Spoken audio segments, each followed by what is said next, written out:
Okay, good morning, guys.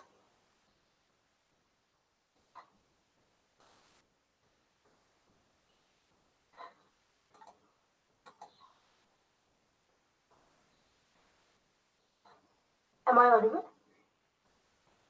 Yes. Yes, ma'am. So you have to tell, right? I've been asking and you are just. I asked almost three times that am I audible or not.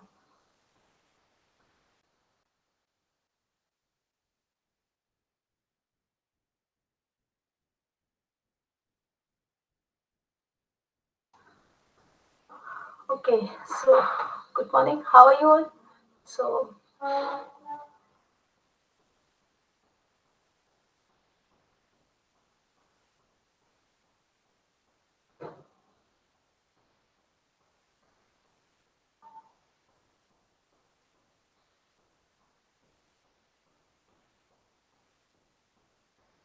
so what we did in the last class, what we were doing.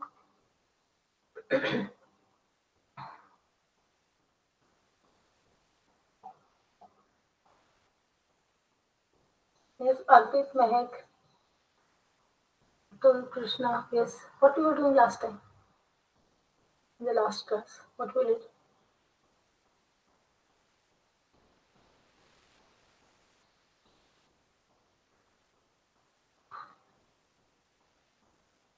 Guys, are you there?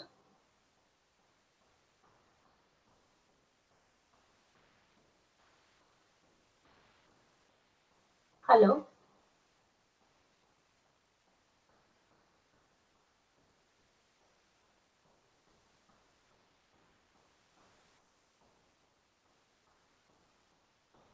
Can you hear me?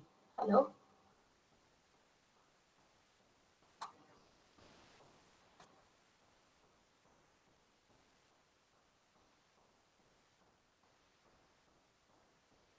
Yes, Ritu. What we did in last class? Arpit. We did the basic definition of ethics and then starting introduction of this unit. The various theories of ethics, right? The how it was started. So, anything else you want to add? Yes, Atul, Arpit, Mihir, Ritu. Yes, what we did last time.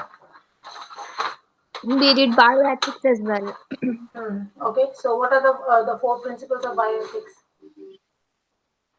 First is autonomy, Uh-huh. and What the is what do you other mean by one is autonomy? Others, the anything? Mehak, apart from you, anyone else? Mihir was present last time. Ritu was present last time. Yes, Atul was present last time. Tell me, Arpit was present last time. So what we did? Justice, ma'am. Okay, yes. Then, yes, then. Yes, Mihir, Atul, autonomy, justice. Then,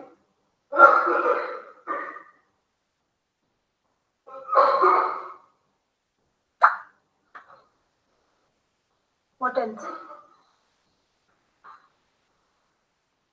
See, you cannot be blank like this. Okay, so if the classes are not physical, at least you should be attentive in the classes.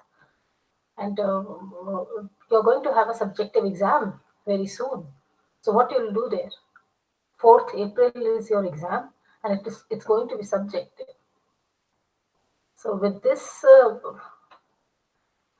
you don't think that I'll share the PPT with you and then you will just make an atta and then come and throw that everything in on the paper. But at least learning something should be there, right? When you're spending wasting your 1 hour, you don't waste it, no, utilize it. Just sitting and turning on your joining the class and not paying attention will not help, right? But the purpose of class is not solved, and that too it's an ethics class, which is actually it is a part of ethics only. And when you're in the class, it's as a student, it's your ethically your duty is to be take I mean understand things and so ethically also that's not correct. You're doing injustice to your job as a student.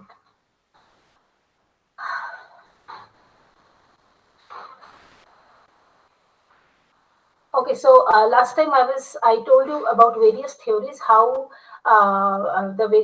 principles of ethics, bioethics, the various theories of ethics. I will share that in the that presentation and that various theories chapters with you in your classroom. Now coming on to the concepts where we will use these theories. Okay, so first would be I'll just we'll go one by one. For example, we are talking about ethics in science. Okay, so ethics in science will involve everything like what is happening in medicine field, what is happening in science, what are the ethical issues which are involved when you are working with an animal. Okay,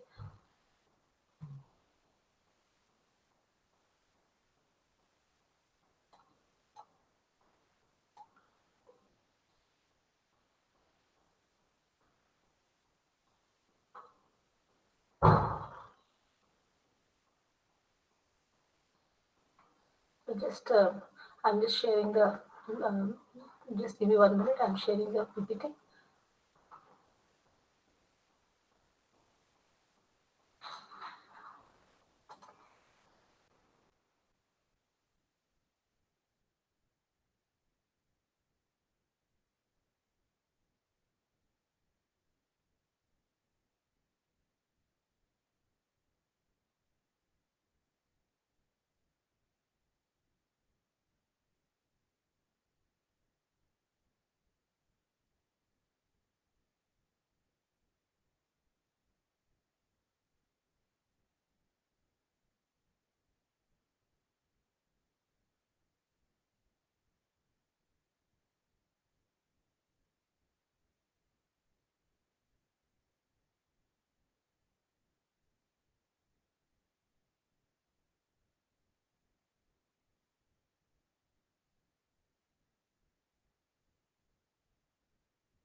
So this is my slides are visible.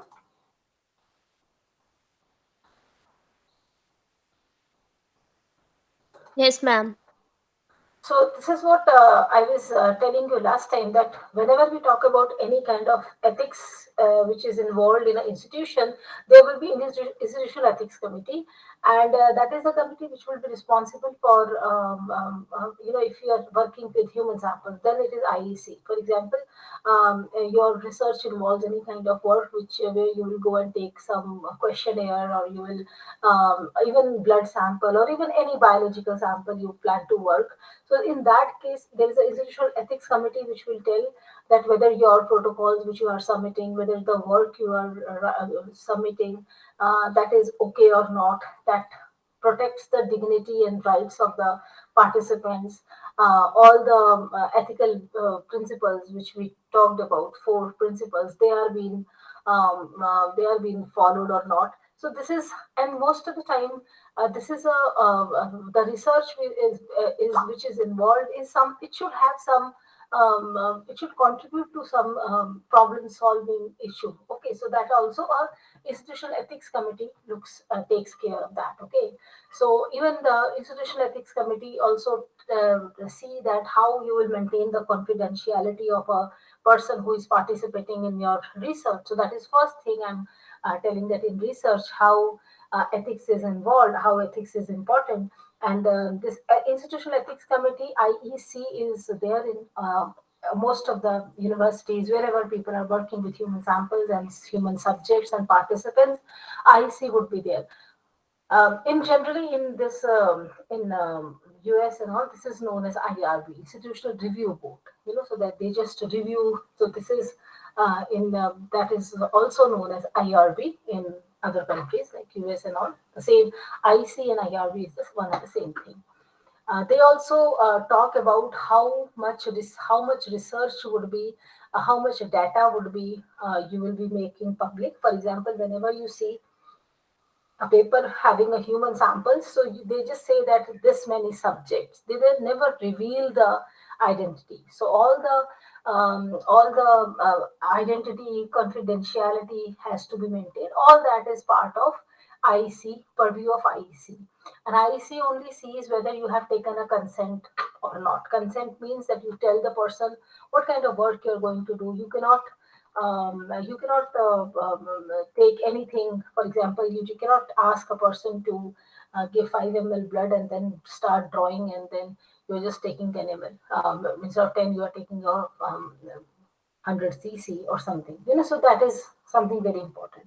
So in a consent form, most of the time we write that what are the things that, for example, I when I go to take human samples, that time we mention that.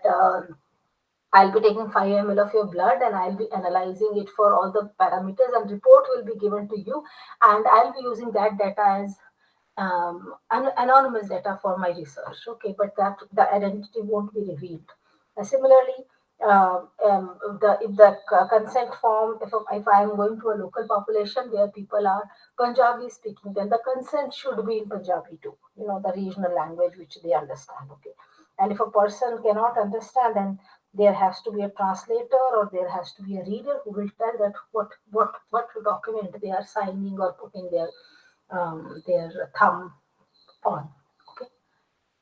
So, considering that all this is what in research, and similarly, even the medical institutions, they will also have IEC.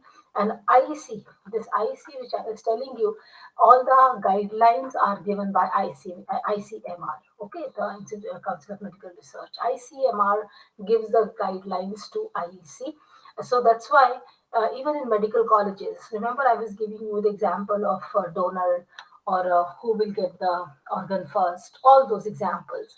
That also comes under the purview of IEC, and there can be some meetings where emergency meetings can be called, and then IEC can decide. For example, I gave you some examples of one diplomat coming versus so ethics means there should not be any injustice to anyone.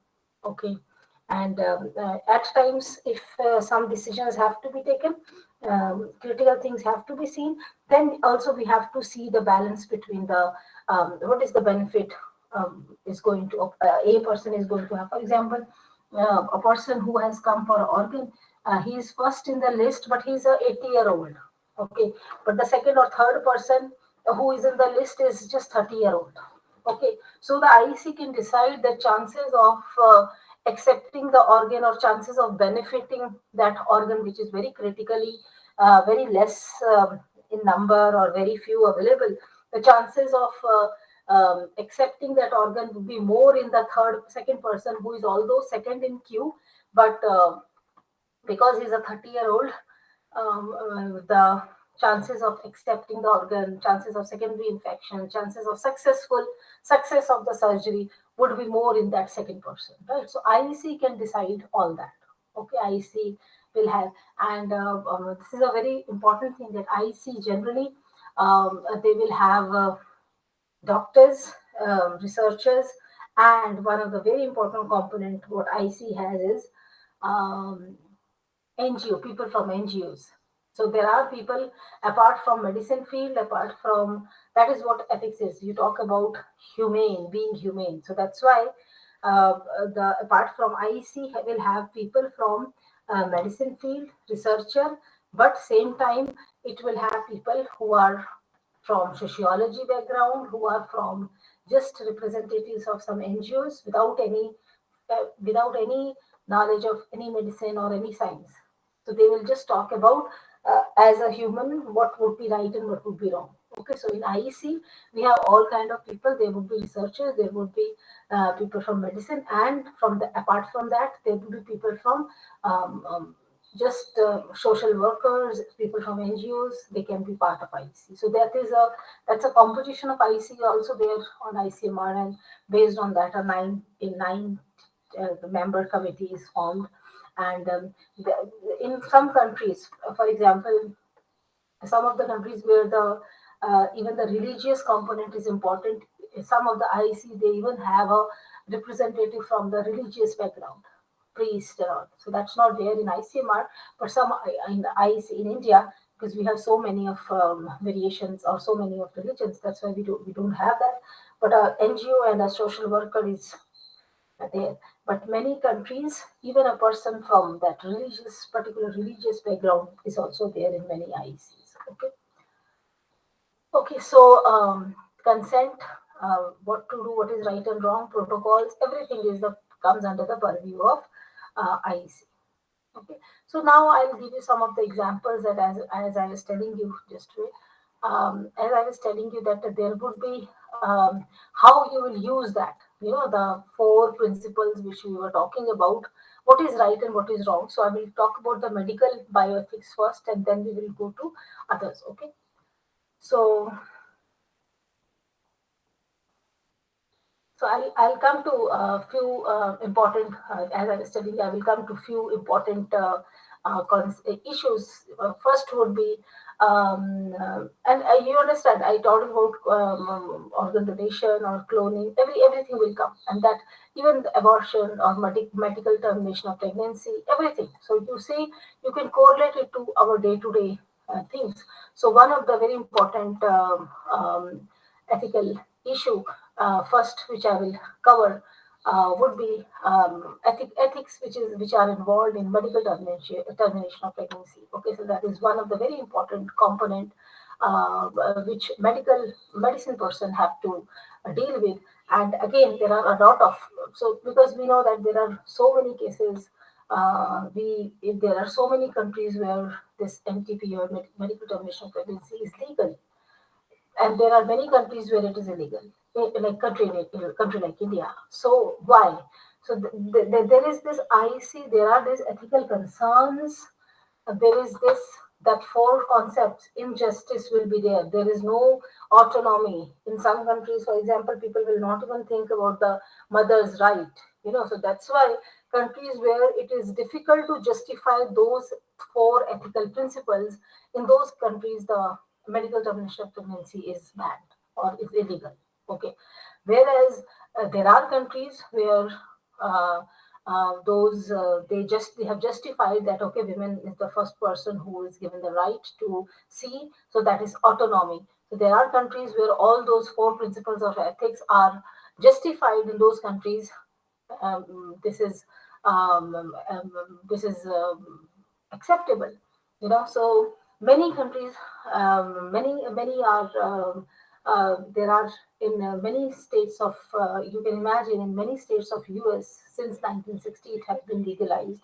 And later on, it was in India it's legal only in cases of when you have a genetic abnormality. There are cases, it is legal in India. It became legal in 1971, but it has a lot of list of conditions. It is not just a walking into a medical into a so there are a lot of list of things where which have to be which have to be justified. Then only it can be performed. So what is India's say for this? So in case of Indian uh, scenario, Medical Termination of Pregnancy Act, it was established, or it was formed, or it was passed in 1971, and from 72 it actually came into effect, and in 75 it was modified again. But most of the time, the most important thing is that the abortion or MTP can be allowed. The person who can do it, they have to be the women whose physical or mental health is effective, then in those cases it can be allowed. The birth of handicap or malformed child can be allowed, is allowed.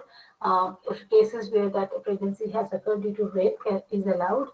Pregnancy of unmarried girls under the age of 18 with the consent of guardian is allowed, and result because of any sterilization technique. So that's very rare, but yes. So, but there are many other. So these are the. But why we have so strict? We have to follow it because you know that we have a lot of if it was not legalized or it was not very strict, you can imagine how the mentality of people about the female feticide, still we are dealing with it. It's a lot of legal things are there. Still, you know that how this abortion or MTP is conducted, even so, that has definitely affected the that has definitely affected in long run. Also, the male female ratio has been screwed up, and you know all that all those things which are there in India. So earlier, this is the length of pregnancy, the abortion or MTP can occur if now it has become 22 weeks. So it has been increased to 20. Earlier it was just 20 weeks. Now it's 22 weeks. So what are the arguments why it's not allowed? Now this is what ethics is. Okay, first is it's wrong to kill an innocent person. So it's wrong to kill fetus. So that's just a fetus as a human, and we are just killing a person. It's a basic right to survive, basic right to live, and we are just taking away that right. But still people say that less than 20 weeks, that's why that time of 20 weeks earlier was given, that till then you cannot call it a human because it's still developing. So people who are in favor of abortion, they say that fetus is not human till at least 18 to 20 weeks. It's just a part of, then after 22 weeks, or then it starts when the organ formation and everything starts happening, then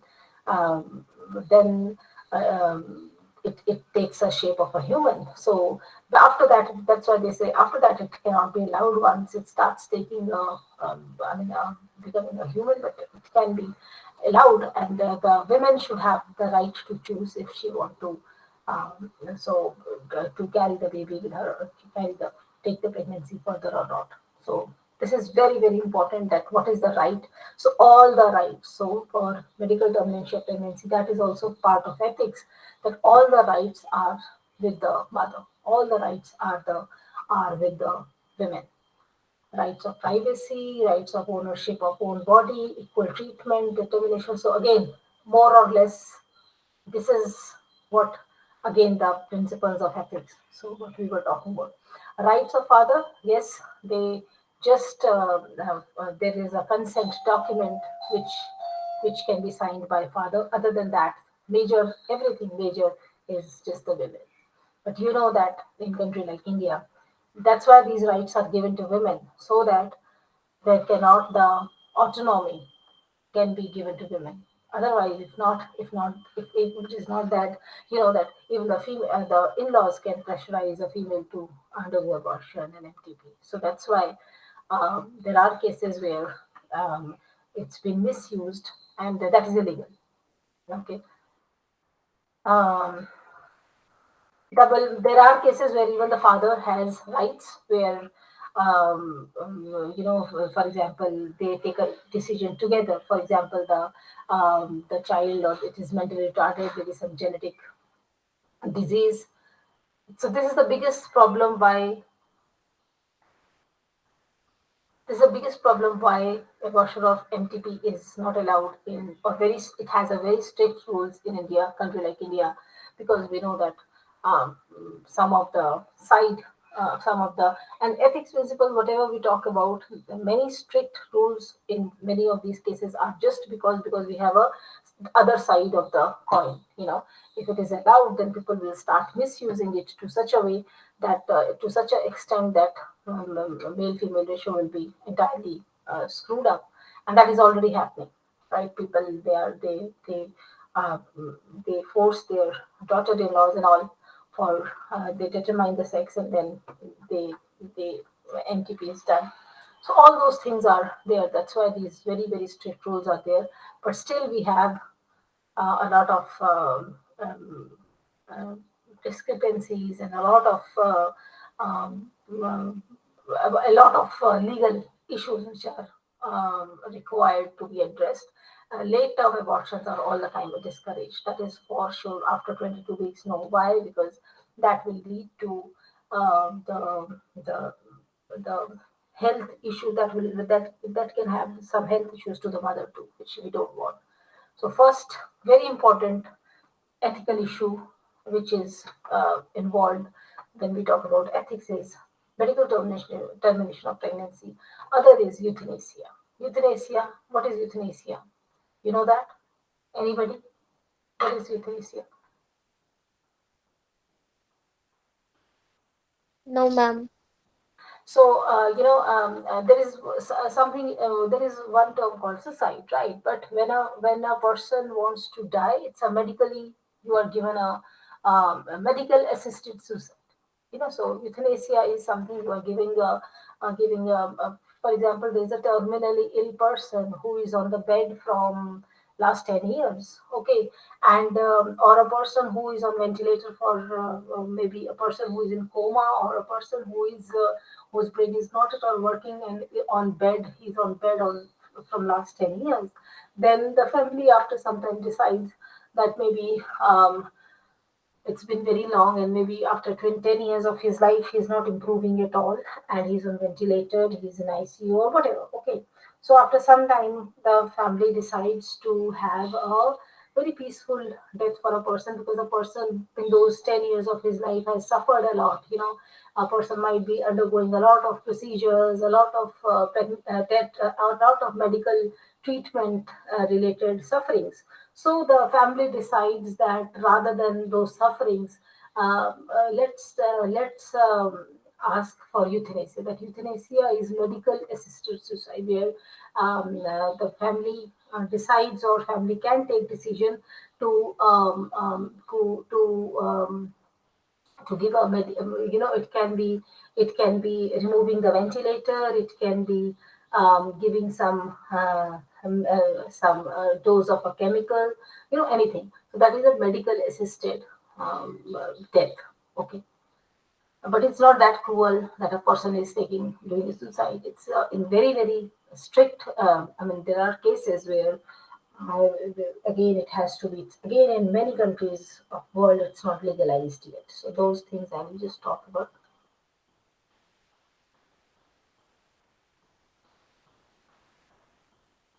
So euthanasia was quite accepted Greeks, Roman. There are it is not most of the time people say that elderly, very elderly, who are suffering a lot, they can they if they want to die, some assistance, medical assistance can be given.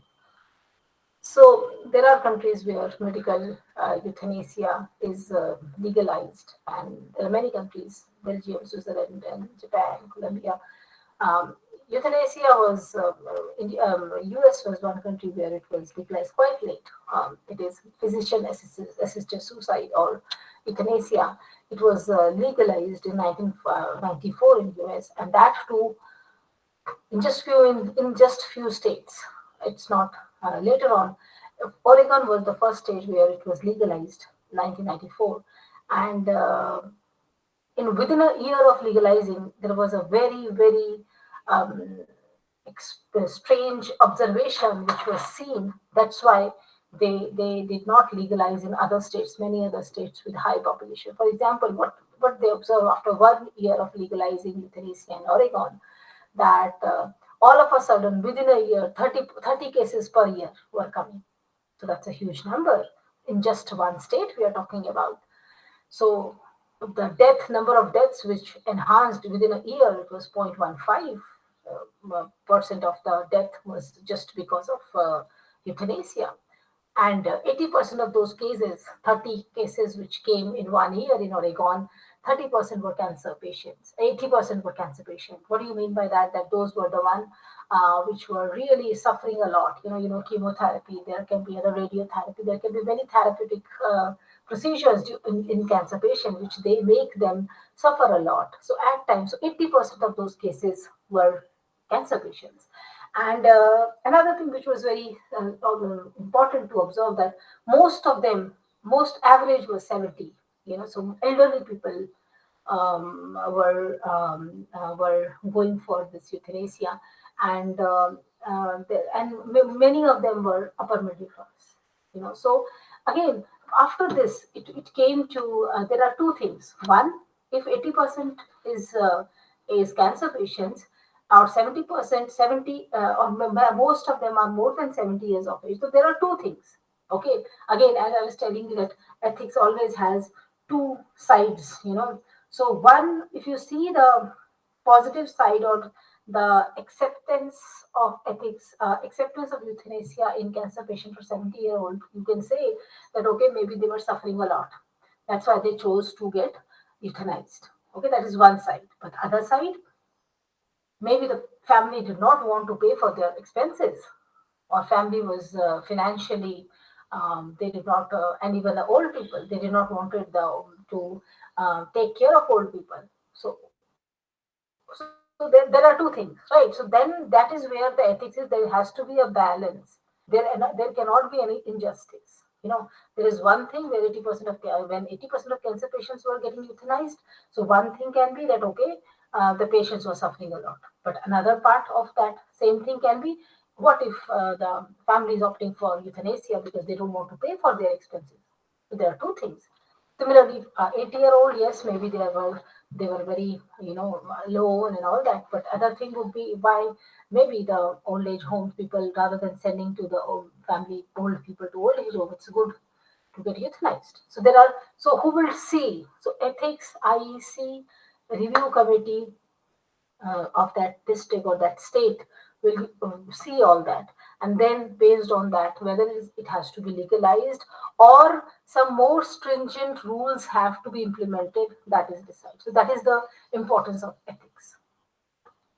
Okay, so so there are many ethics people where it's not legalized or people don't allow it. You cannot harm to self, you cannot harm to others. Life is precious, so your life, it's a given once, so you should take care of it, and you should live whatever time is given to you. So that is what people who are against euthanasia, they believe. um, in many cases, even it's religious also. That if people, even in many of the religious communities, it is said that okay, if a 70-year-old is dying, or a person is dying of cancer, that is, or a person is suffering because of a disease, that is they even Christianity don't believe in that, but there are many other religions who say that it's a part of your previous birth, that you have to suffer. You have to suffer 10 years of your life. So there are different religions. That's why I was telling you that even the ethics involve the religious. If in a country a case of euthanasia comes, and that country is that state has a very high population of particular religion, then in that IEC we need to have a person from that particular religion. Because they will also talk about what you talk, how a person of that particular background has to be treated. So all those things are part of ethics. You cannot die, you cannot kill yourself, you cannot harm others. This is all I already told. Even escaping. So this is many a time people, they say that for example, a person. It is a very good example again where why euthanasia is not legalized. For example, there is a very poor person, and the person is he gets some disease, and that rather than paying for his expenses for his treatment, that person will just large medical expenses a person cannot pay. So that person will indirectly would be forced to opt for euthanasia, which is an injustice, right? So if it is legalized, then definitely we are encouraging injustice. Okay, so there are cases where people have euthanasia, and there are people opted for euthanasia. And Netherlands was one country where this was very strange, that when it was legalized long back, people, even for small problems, even for a small depression, they were choosing for opting for euthanasia. Then again, the very simple, very small even for a very small issue like simple, they did not wanted to live just because the life was, they were not happy in life. So that's not the condition. That's why the ethics committee keeps on reviewing, and they keep on, based on the case basis, they keep on amending the things. For example, it was observed that just for simple, some small fight in the family or something the people are going for. So that's why the ethics committee or IC or ethics committee is the one which will see the good side and the bad side, or the balance between the benefits and harms of all the conditions. So MTP is one condition where medical ethics, ethical principles are involved. Euthanasia, and another I have been telling you, which is important. Which So this is what generally what how it is done. You It is good that it is suggested that we can reduce euthanasia, cases of euthanasia, by you have a better treatment, painless treatments. You have more social and psychological support for a person who is disturbed, like in depression and all that. And so we can, if we can improve the life, or if we can improve the treatment plan, then definitely a person won't go for don't go will not go for unnecessary euthanasia. So third, medical field, medical procedure where ethics plays very important role, and I have given a lot of examples of this is organ donation. Again, it's a very very important. One heart is available. Who should get it? So that's again a 70-year-old, a 40-year-old, or a 70-year-old. So you tell me who will get it? Who should get it?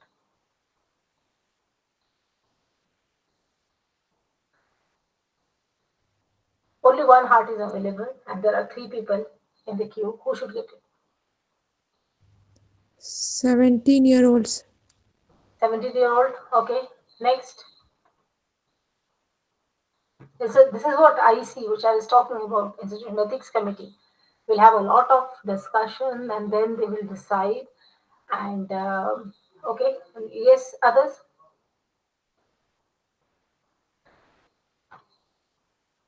So many things would be seen here. A 70-year-old and a 17-year-old. If you see, a 17-year-old is ideally, yes, we are seeing it in emotional way. But if you see a 40-year-old, there will be a person who will have a family, who will have kids. So ideally, the ethics committee will decide that a 40-year person will get it. Why? Because that 40% chances of success rate, they are okay. 17-year-old also will have a good success rate. For 70-year-old, for sure, the success rate would be very low. So 17 and 40, we have to decide. 17-year-old is just one person who is there, but a 40-year-old is a person who has a wife, who has maybe two or three kids. So you can imagine how with his life there are 5 or 6 lives more associated, right? He might be having his parents whom he's looking after. He might be having employed somewhere because he's taking care of his parents, his family. So who should get it? As per, it's a big bioethical decision which IEC will take, and that's why we say that IEC has a big role to play, and especially in medicine field, that will again would be very important. Okay. Okay, so there are criteria, very important criteria are being designed. Any kind of donor, there are tissue donor donation criteria who can donate tissues. Any if it's just a simple cardiac death is there, a person all the tissues that can be recovered within 24 hours, that is further can be accepted. All kind of tissues can be accepted. There should not be any reported transmissible disease, although it will be again seen, detected. There should not be any report of any autoimmune disorder. Okay, so even somebody more than 70 can give their organ, but the only condition is that the tissue should be recovered um, within 24 hours. Eye donation, there is no upper age. Eye donation is one category where cornea can be transplanted, although there is no upper age limit, but for cornea, yes, 1 year to 68 years of age, cornea can be transplanted. And even if a person has a history of cancer, the cornea or eye donation is acceptable. Only the history of glaucoma and diabetes is little not acceptable. People who are so again, it's very important. Again, ethics are involved here, that we should not try to get donation of an organ forcefully. So why ethics? There are two aspects. One is who will receive the organ. I was talking about the first case, but there is another case. Even the donor will have some guidelines. It's the donor cannot be forced. Autonomy. If a person you don't want to give, it's all autonomous. So that's why we all it's a voluntary based. You have to volunteer, then only. If family decides, if a person is dead and then family decides, even the family can give the consent. Okay. There are rules for brain dead. All organs, solid organs which are working, they can be donated. There are cases where person got a head injury, and the brain swelling happens, and the oxygen to the brain is stopped almost, so brain perfusion and fluid accumulation happens. In those cases, the organs can, if the family decides that a person is brain dead, in this case, the brain dead person will can undergo even a euthanasia, and then the organs can be donated. Okay. So there are a lot of consent issues which are involved in organ donation. We need a consent. That's the most important. So there's a term called informed consent. Okay, so that informed consent is very important, because you need to if there are two things. For example, now we have already a donor card. If a person has decided that after my death, I person want to donate their organs, so they already have that donor card is being made, and even for eye for organs, you can do that. You can declare that. So in that case, it's different. That is already a person has in his own life, when he was absolutely fine. Person has already decided that I will donate my organ. So based on that card, it's fine. But if in case after the death family decides, then a family can give consent, and they can for live donors, yes, as I was telling you, that live donor, the person can decide himself. The person has the right. He has already filled a form and done all the formalities of getting the donor card. And for live donors, it's fine. But there is a consent which is also known as informed or explicit, which is a detailed consent, where a person, where the family of the closely related person, if it's a child, then parents can also give the consent. Okay, so they can all kind of. So this is what the consent will have.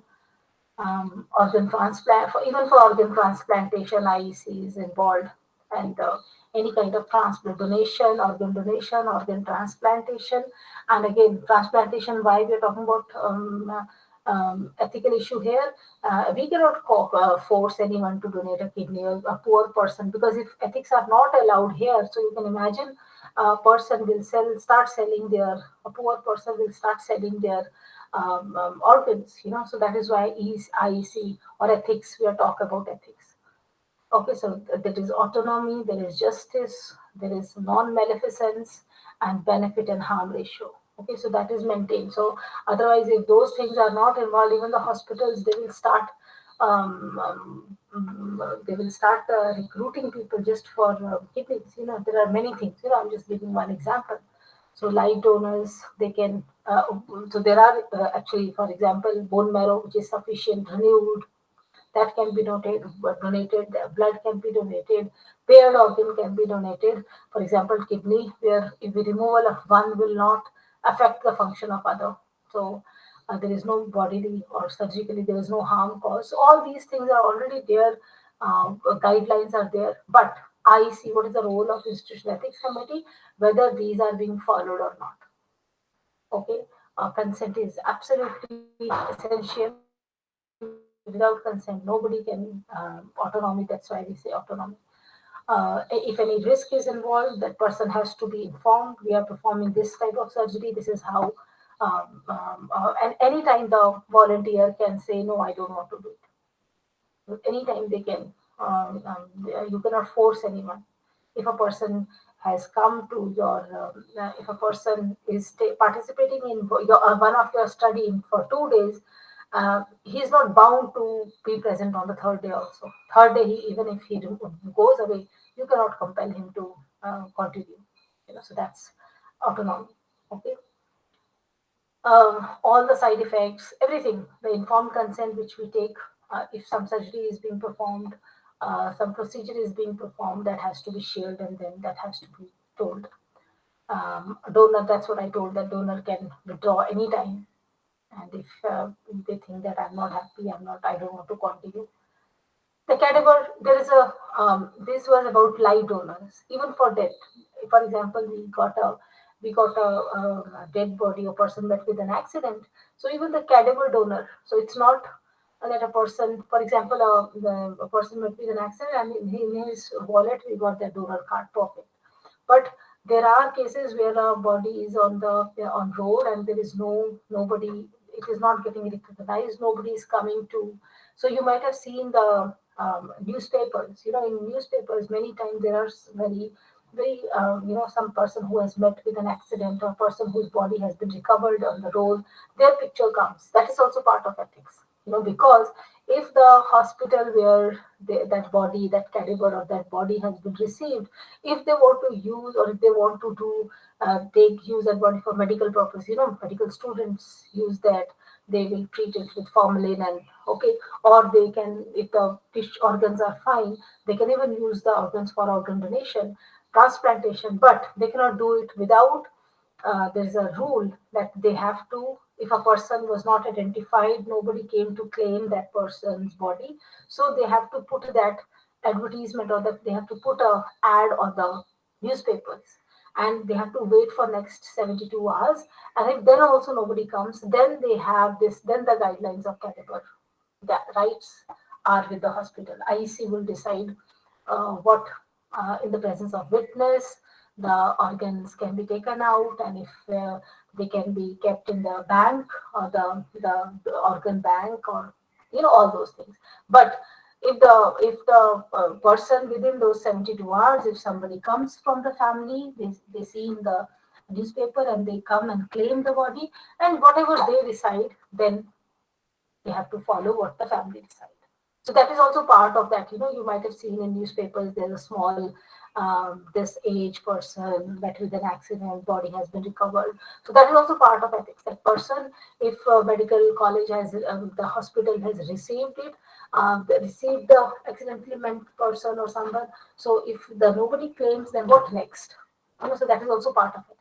Okay, so that is also IEC has made those rules that has to be advertised. People will come. If nobody comes, then the hospital has the right to see what they have to, if they want to use the organs, or they want to whatever, municipal corporation takes their the funeral and all that. So ultimately, this is what we are talking about: doing right and wrong, following right and wrong. Okay, your conduct. So the medical team can use the body for medical students, categories for their learning. That is also, if the person was not there, nobody claimed, then, you can imagine a whole batch of medical students are getting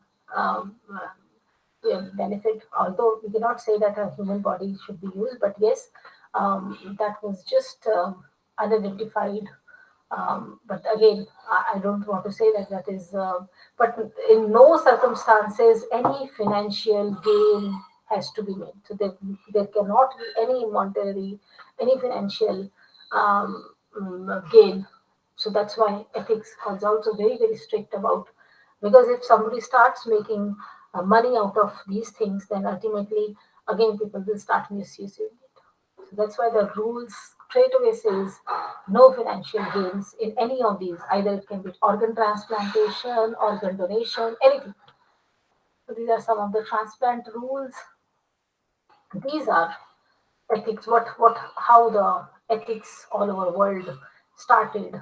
You know, I told you about ethical theories, but how they were actually came into guidelines, acts. So this is Nuremberg Code 1947. This is WHO, where they start talking about consent first time. Okay, then Code of Medical Ethics MCI 1956. Then human rights, human subjects, WHO has detailed all the guidelines for those are the international guidelines. We have biological transfer. We have a lot of after that. So we have revised 2000. Now we have recent 2020.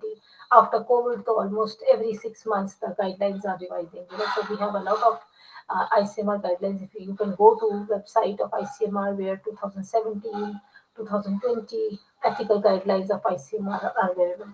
2017 and 20, I think they were revised again. Again, we have general ethics, but same time we have a lot of acts on medical termination of pregnancy, mental health, prenatal diagnostic, which covers the abortion also. If a prenatal diagnosis is happening, then if it's a female child, then definitely it will people in term they try to say that there is a Down syndrome in the family, and they go for prenatal diagnosis, which is basically for just knowing the genetic disorders, but people misuse it. So once they know that although there is no genetic malformation, but the unborn child is or the fetus is female. So that's why all these guidelines of Indian ICNR, they are very strict to avoid any kind of misuse. Okay. So there are ethics committee. I told you informed consent important. Clinical trials. We start any kind of research which will involve any kind of human samples that will have to we have to submit the proposal to institutional ethics committee. Okay. After their approval, so most of the time it was 1996 that we made a ethics committee proposal of ethics committee at institution level, and then it was made, and still we have those. As I was telling you, that we have various committees which at institution level also we have committees. So 2000 was the first time a proper guideline came, but now we have 2000. So IEC first time was mentioned, it was constituted, and role of IECs were defined in 2000. But we have a good elaborated, if you go and see ICMR website.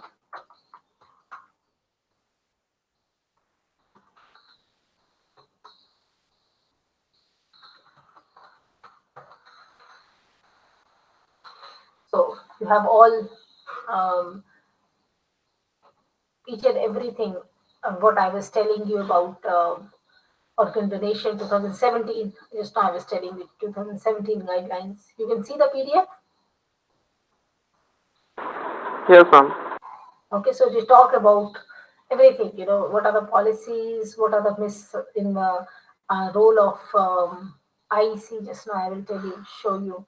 What are the participants who can participate in any kind of this study which you are talking about? What are the special situations for women, children? Everything is defined here. Everything, when clinical trials on stem cell is there, or any trials, anything involving. So everything. If it's a social behavior science research, what you will do, genetics related work, what you will do. So, ethics related to, just now I was showing you this, ethics related to donors, any kind of blood bank or any kind of biobank is there for the cadaver or donor, just now I was talking about. So, everything is from this, some of this IEC guidelines, the composition of IEC, that is also decided by ICMR. And then ICMR only tells us about. Um, uh, they only approve an institutional committee, So in our Central Western Punjab, we have our IC that is being approved by Central, that is being approved by ICMR. Okay, so this is what during pandemic there are a lot of guidelines specific to COVID and all has been released too. Okay, but this is what I was talking about, the National Ethical Guidelines for Biomedical and Health Research involving human participants, which we in IEC follow. There are everything, earlier it was an old guideline, 2006 was a general. Just now I was showing you first time which was made was medical research on human subject, 2000, and very old. First time when the policy came, then the IEC formulation, constitution of IEC in 2000. So all these things are very important, and this is what. So IEC, which is Institutional Ethics Committee, is regulatory body, is ICMR. Anything you want to ask?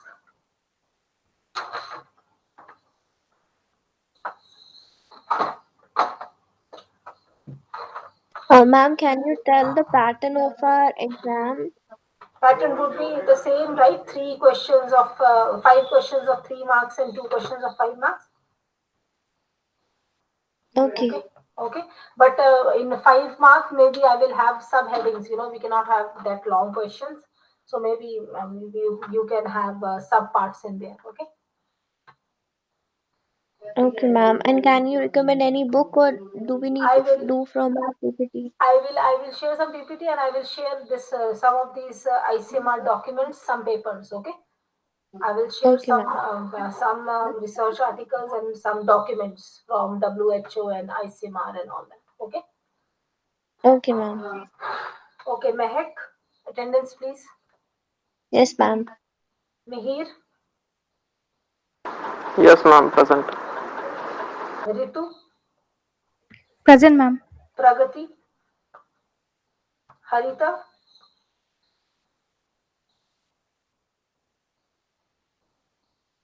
Harita,